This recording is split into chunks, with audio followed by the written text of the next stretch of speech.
A look back at the Iowa win over Rutgers on Friday night. We watch it for a second time and fill in the gaps. Plus the numbers from Pro Football Focus. What Hawkeye graded out best?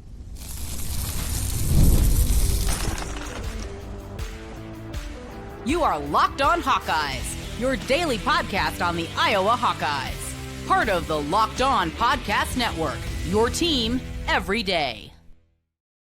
Welcome in. I'm Trent Condon, and this is the Locked On Hawkeyes podcast.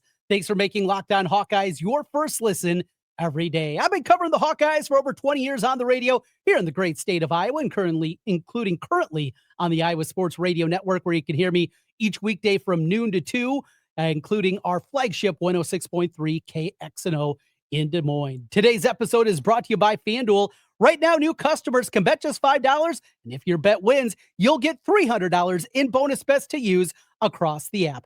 Download FanDuel today.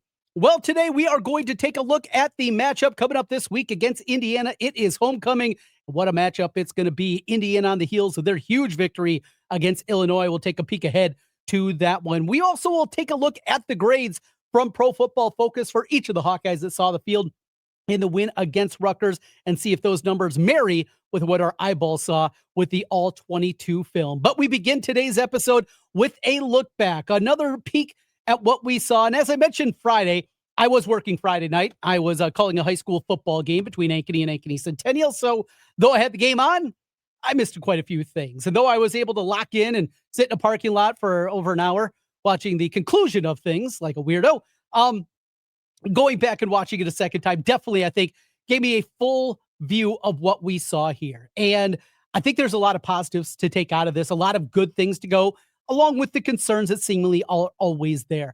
Let's start and run through a couple of things that we didn't talk about on the Rapid Reaction podcast on Friday night, some of the things that we saw. I want to start first, obviously, with the quarterback position of Mark Gronowski. And with Gronowski and what we saw out of him on Friday night was a guy that just felt so much more comfortable.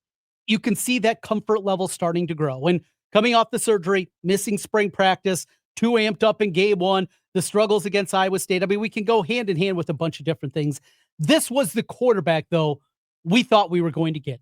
And when he made his decision to come to Iowa out of the portal, this is the guy that I thought we were going to get from the get-go. And that hasn't been the case. But the comfortable feeling that you're getting with him, understanding what they're trying to do, and it really goes hand in hand with Tim Lester, right? The offensive coordinator, understanding his strengths, his weaknesses, what are good things, what are plays that he likes. And that's all kind of that game that you're playing as you're trying to learn in this new era of college football. Look, you don't have 2 or 3 years of understanding what a guy is and what are his strengths. You have to do it on the fly, coupled with just not having him for that spring practice.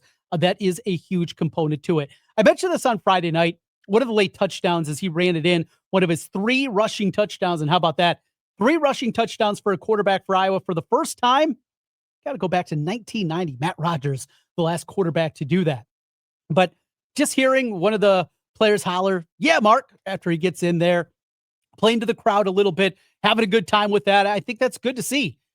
It's the leadership qualities that we talked about. And those leadership qualities, you can't microwave them. You have to prove it on the field. We've seen here in the past when we've gone through the poor quarterback play over the last 5 years of Iowa. Spencer Petras didn't have it. And he was a great leader and people liked him. And the beat writers would tell you all the time just how much respect they had for him. The problem was it didn't translate to the field. Guys know that. Then you had Cade McNamara, and he came in and he had the bravado. He had everything that you thought you want out of a quarterback. He was confident. He was cocky. He was surefire that he was going to get it done, and then he didn't. And guys know that. And now you get Mark Gronowski. And if this continues to build like we saw, he's got obviously the leadership qualities are looking for. He seems like more the kind of person that a guy like Kirk Ferentz wants leading his football program. But another big component to that is backing it up. And when you're doing those things, when you're playing with physicality, when you're making the throws and you're delivering and you're coming up down 28-24 with the clutch play, when you're doing those kind of things, that's when you get guys to buy in. And more, it looks like this group is starting to buy in to Mark Gronowski. That's what you want to see. A couple of bad misses. We talked about the Ortworth pass that would have given Iowa the lead. Instead, they kicked the field goal to get the lead 24-21. Just can't have that. It's going to miss.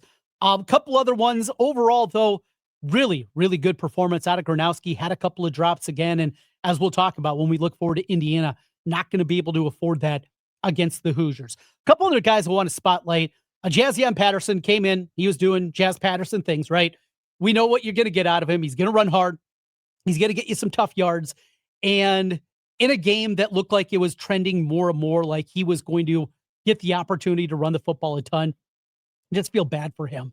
Now, this is a guy that easily could have gone back home, gone back to Florida, found a school, probably been a starter. And with the depth of this running back room, he stuck it out. He continues to work, continues to put in the time, everything that you want to see. And when the opportunity finally looked like it was going to present itself, he gets banged up. And ultimately, Iowa had to play more, I think, Kamari Moulton than they wanted to, probably going into this game. We'll talk about the snap counts also coming up a little bit later on when we get to those numbers from Pro Football Focus. But Kamari Moulton played 37 snaps. And it was said last week that they were hopeful if there wasn't the injury to Xavier Williams, maybe they could get another week before Moulton had to be out there. He played a whole lot more, but just wanted to mention that on that front. Sam Phillips at the wide receiver spot needs to continue to be out there. Had a catch in the game, had another opportunity, had that drop early on the third play from scrimmage. Obviously can't afford those, but still see him running around. Looks like he's open often. Continue to get him out there and get him involved. Another thing that I really liked going back and looking is something we talked about with ball placement with Gronowski. And you saw more ability now in this game, hitting guys where they can run. They had a couple of beautiful screenplays that worked incredibly well to the tight ends. Really liked what we saw on that front. Definitely are going to need that, but also hitting guys while they're moving, not just stop routes, not just sitting there and waiting for the ball and then going down as you get hit. No, there was a lot more movement to it. And finally, Dayton Howard. Boy, that big play again, watching it again for a second time, just an incredible play. The athleticism, the speed. Remember a couple plays before that, Iowa got the defensive holding penalty against Rutgers, and that was on Dayton Howard. I think he was actually running maybe the same route on that play that he got held on. That defensive back got pulled out of the game.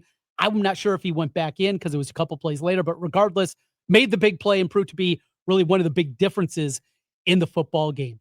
A rewatch of the defense. And that is something that still leaves some concerns. After, going through, watching most of the second half in real time, all right, they're blitzing more, they're adjusting, they're doing some good things.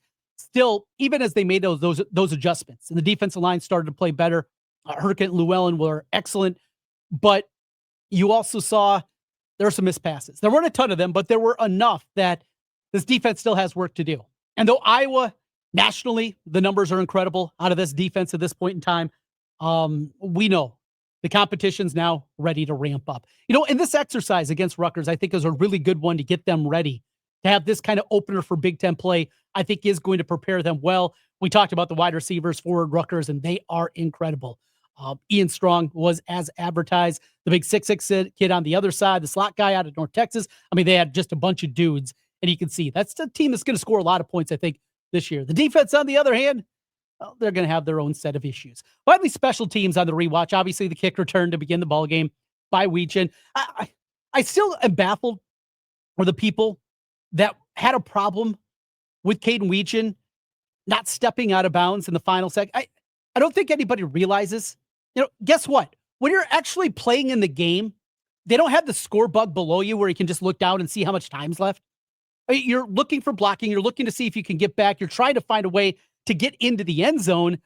Yes, it would have been great if he would have stepped out of bounds with 1 second left and gave Drew Stevens an opportunity to kick a field goal. But I don't think people understand how difficult that is. And the angst that I saw on the garbage app, I just shaking my head about that one. Come on. To think that, yes, while you're returning punts, you're weaving in and out, you're finding room, you're finding avenues, you're trying to get to the end zone. Oh, by the way, make sure you got enough time too. Come on, let's live in reality. Got to knock that stuff off.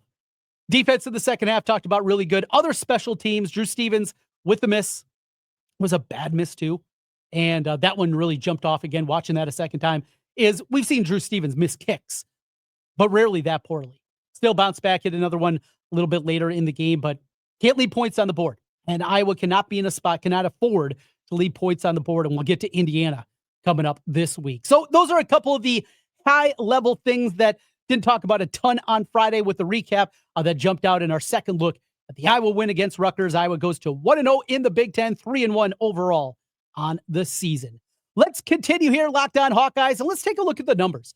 Pro Football Focus, they take a look every week at the All-22 film. This is the film that gives you an idea of what every player is doing on every play, and they grade every one of those plays, and then it spits out the number for each of the ranks. We go through this exercise seeing if what we saw watching the broadcast or being there in person matches up with what the numbers say from Pro Football Focus. We'll take a look at that, plus a look ahead to the matchup this week against Indiana. We'll do that as we continue Locked On Hawkeyes.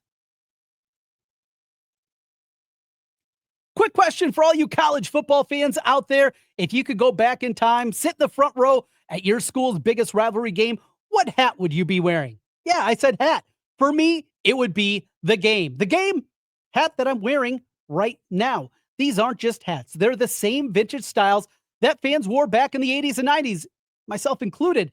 The hat I'm wearing right now, it's not the same hat. It's the same style of hat that I had back when I was sitting in the student section back in the late 90s. Guess what? They still go for the same price they did back then. Use code LOCKEDON.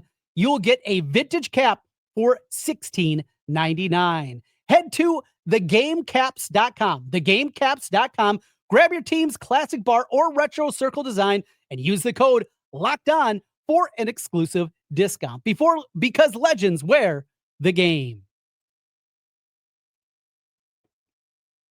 Trent Condon back with you once again here on the Locked On Hawkeyes podcast. Thanks for being with us and making Locked On Hawkeyes your first listen every day. We are your daily Iowa Hawkeye podcast, and thanks to you everydayers with us every single day. Appreciate all your support. If you're watching us on YouTube, hit the subscribe button. If you're listening on the podcast side, 5-star reviews. All that helps us get in front of more Hawkeye fans. Time to take a look at the numbers, what we saw, and see if they match up with what Pro Football Focus grading has coming out. Got a grade that's going to come up a little bit later on. How about this, though? At the quarterback spot, your top-ranked player for the game against Rutgers was Mark Gronowski. How about this? An 88.1 grade overall. His pass game grade was actually higher even than his run, where he had 3 rushing touchdowns in the game. A 78.2 passing grade, 76.3, 88.1 overall. Excellent performance out of Mark Gronowski, and definitely saw a lot of good things on that one. Talked about the drops, 2 misses maybe in the game, maybe 3. You could argue still. You're playing efficient. You're able to do that with the legs. One thing about the legs, Kirk mentioned after the game, he ran it 13 times, maybe a little bit too much. No. Kirk, don't fall into that line of thinking. Iowa needs Mark Gronowski running the football. That is his strength, and that's his offense strength. You need the big guy running the ball.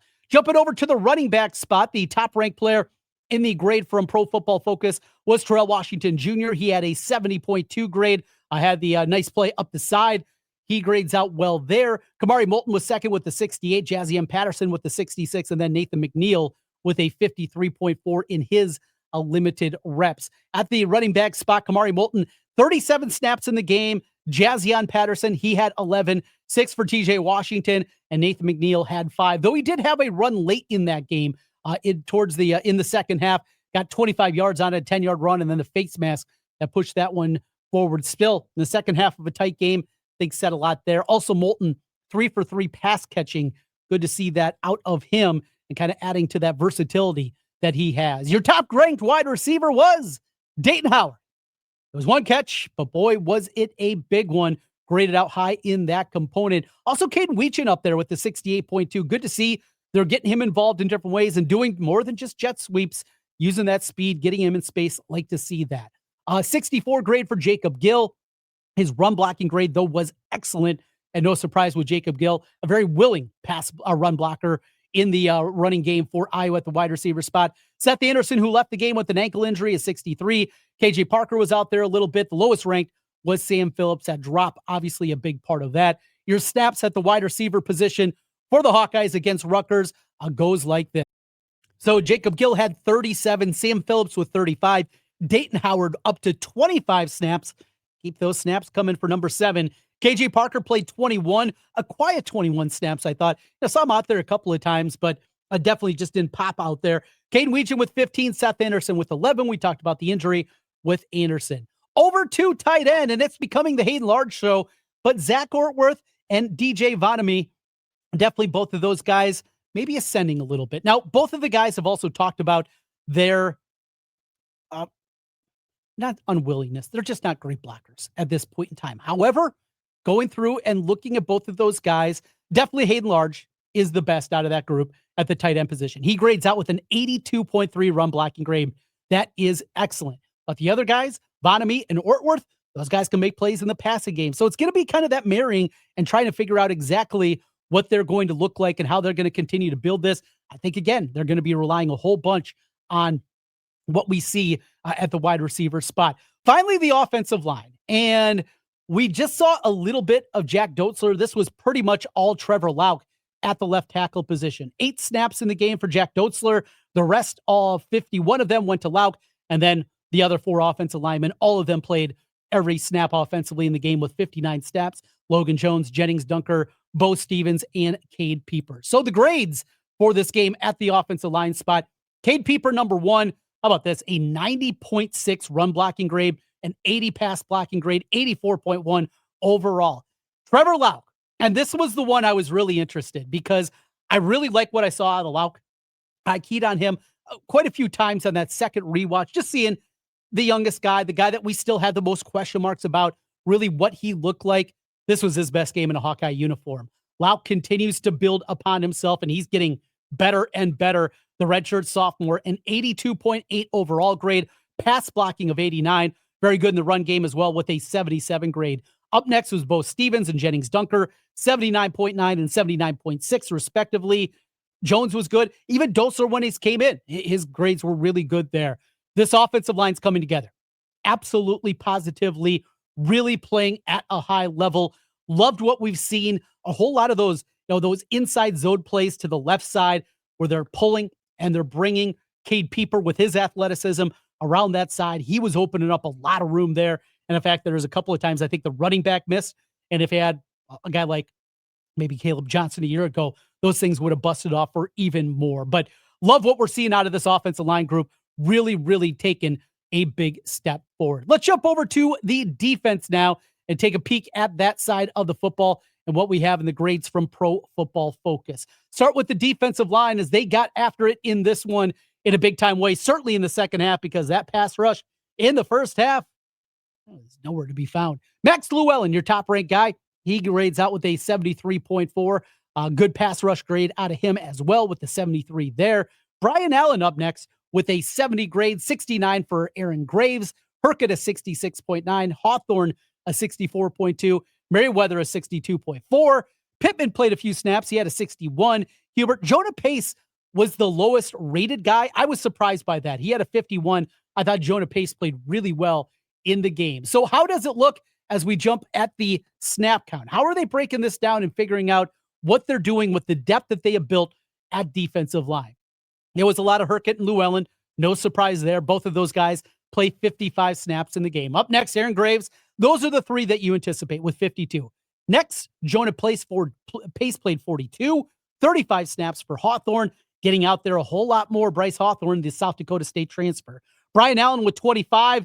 I'm a Brian Allen fan. I think, as you everydayers know, want to see him out there even more, and certainly in those rush situations. Same with Kenneth Merriweather. He had 17 snaps in the game, 9 for Pittman, and Will Hubert also with 4 snaps in the game. Jumping over to linebacker, and it was a grade for Jaden Harrell. Pretty good, 72.4. That's well above average, considered in the good category. 16 above is average, 17 above is that good category, and really graded out well kind of across, including his coverage grade, a 69 in that one. Up next, Jackson Rexroth. He had a 70.7, of course, had the interception and the first turnover forced of the year for the Hawkeyes. Van Kickricks, he played a little bit. He was a 60.5. And there's Carson Shire. He was the lowest rated guy with the 57. Really good against the run. Really good tackling grade. The problem, as we saw a ton in the first half, that coverage grade, a 37 for Carson Shire. Need to get much better in that avenue. Mentioned the snap count. 72 snaps for Shire as he went the distance. Harrell played 65. Rex Ross was 16. And then Van Kexrix played 3 snaps in the game. Wrapping things up here, and the numbers from Pro Football Focus over at defensive back. Your top-ranked guy was Zach Lutmer. Lucky there's 2 halves to the game. Speaking of coverage grades, really improved as the game went on because he finished with a 70 grade, top out of the defensive backs. A tackle grade was excellent with an 81.1. TJ Hall, he's up next. Good grade out of him, along with Cohen Entringer, 68 and 67 respectively for both of those guys. Mentioned Jalen Watson. We talked about him coming in late in that football game.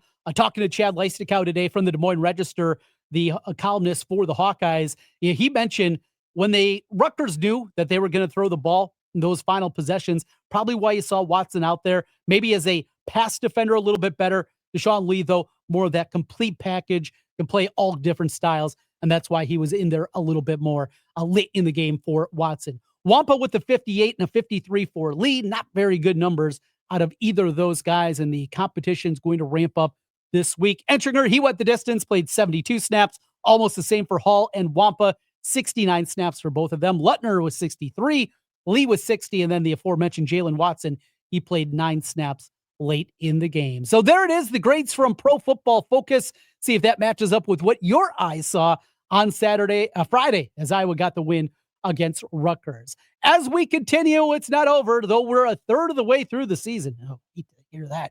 We do have a big game coming up on Saturday. Iowa with another opportunity against a team playing as well as maybe anybody in the Big Ten. The Hoosiers come to town. We'll talk about what we expect to see when we come back. Locked On Hawkeyes. The NFL season is here, and FanDuel is making sure you're ready for kickoff with a can't-miss offer. Right now, new customers can bet just $5, and if your bet wins, you'll get $300 in bonus bets to use across the app.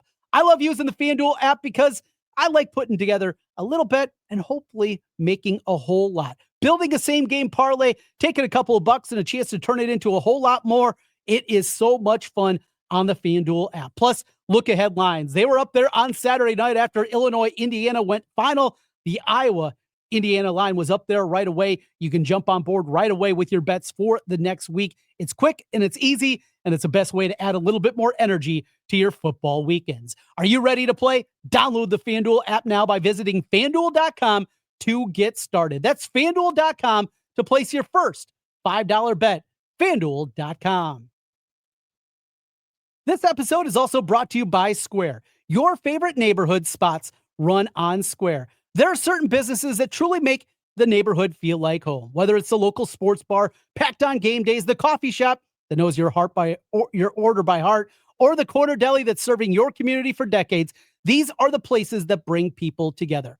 When neighborhood businesses thrive, the whole neighborhood thrives. Look, I got a young family. We love to go out. In fact, we hit up Wilson's Orchard and Farm. Fun place to go, pick some apples. The kids had a great time. They played on the slides. We went on the hayride. Did it all over the weekend. That is a local place in Iowa City where you can absolutely help support your community, and you do that with Square. These local places are the place that you want to be, and Square is a proud partner of more than 4 million neighborhood businesses around the world. You can go to square.com/go/LockedOnCollege to learn more. But before you do, go support your favorite neighborhood spot. You'll be happy that you did. Square.com/go/LockedOnCollege. Square. See you in the neighborhood. Trent Condon back with you one final time here on the Locked On Hawkeyes podcast. Thanks for being with us and making Locked On Hawkeyes your first listen every day. So it's Indiana. The Hoosiers. Yeah, they're playing well. This is not your dad's Indiana Hoosier program. College football playoff team a year ago, and they are back and maybe even playing better than that team a year ago. So they open up the season with a win against Old Dominion, 27-14. We're going to talk about that game more as the week goes on. Then 2 dominating performances against Kennesaw State and Indiana State. Yes, exactly. But then what they did Saturday night against Illinois, an Illinois team that was ranked 9th in the country, which was a joke. And I said as much to you. I told you I liked Indiana going into that spot, but no way. Ferdinando Mendoza, their fine quarterback, was maybe even as close to perfect as you're going to find. A 21 of 23, 267 yards, 5 touchdowns, no interceptions. in the game. But it wasn't just throwing the ball. They ran it at a high level. In fact, how about this? They ran for 312 yards a game against Illinois. Martin, averaged 9 yards a carry, over 100 yards. Kylon Black, 10 carries, 89 yards. Roman Hemby, 14 carries, 65 yards. Just on and on and on. This team did it in a big-time way. We talked about the wide receivers for Rutgers. Indiana's got a tremendous one, and Elijah Surratt. Surratt is a guy that has come in the last couple of years, and he has been outstanding for the Hoosiers.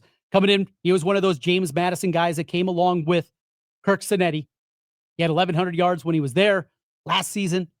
He had nearly 1,000 yards receiving, over 18 a catch. This year, he's got 5 touchdowns already this season. This team's loaded. They're playing well.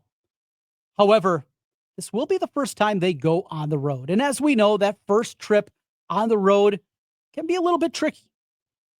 The point spread's something we will also talk about as the week goes on. As I'm sure you everydayers know, I'm a degenerate gambler. I love gambling, and I gamble every single day. So one thing that bears mentioning, and keeping an eye on, is this is something where everybody is on Indiana this week. And how many times do you see everybody on one side, and then you go back the other, and what it looks like? And there's a potential this could be that game this week. So looking at the board right now, currently FanDuel, an 8.5-point favorite for the Hoosiers. A lot of 8s out there, a couple of 7.5s in the market, more than a touchdown for Indiana. Not only that, 81% of the money, 73% of the tickets are on the Hoosiers. They are going to be the public side all week long. And if somebody likes to fade that angle, it's a reason to like the Hawkeyes this week. Look, Iowa doesn't have to play perfect, but they have to play clean. Win the turnover battle. Have something go their way. Dominate special teams. Many of the kind of baseline tenets that we talk about for Iowa football every single week, they definitely show up in a big-time way here in this one this week. We'll continue to break the game down throughout the week. Jacob Goins is going to join us from Locked On Hoosiers. We'll get his perspective. I know he's flying high. I mean, his expectations are a repeat run to the college football playoff. This is going to be no problem. Little old Iowa. We'll see. I feel better than I thought. Even with what the train looked like from Indiana, boy, did they look good Saturday night. We'll see if Ferentz has got a special. It hasn't been pretty against ranked teams. It's been ugly. 0-10 the last 10 matchups, and a lot of blowouts in there. Another opportunity comes on Saturday afternoon. Another big moment happening right now for Locked On college football fans. Locked On and Fire TV present College Football Kickoff. It's your ultimate college football weekly preview. Drake Toll from Locked On Big 12 leads the conversation, along with two-time AP Coach of the Year, Gary Patterson, former college star Jesse Holley, and Locked On's local experts. A college football preview only Locked On can do. Catch College Football Kickoff every Thursday throughout the season, only on Fire TV. Thanks for being with us today. We will be back with you tomorrow. Continue breaking things down. Tuesdays with Todd coming your way. Todd Brommelkamp's going to join us. Also have a special interview with a Hawkeye student athlete, Will Ryan. That's coming up for you this week. And as mentioned, Jacob Goins will also join us with a crossover edition with Locked On Hoosiers. All to come this week. Your team every day. I got you covered on the Hawkeye front. We'll talk to you again tomorrow. Until then, go Hawks.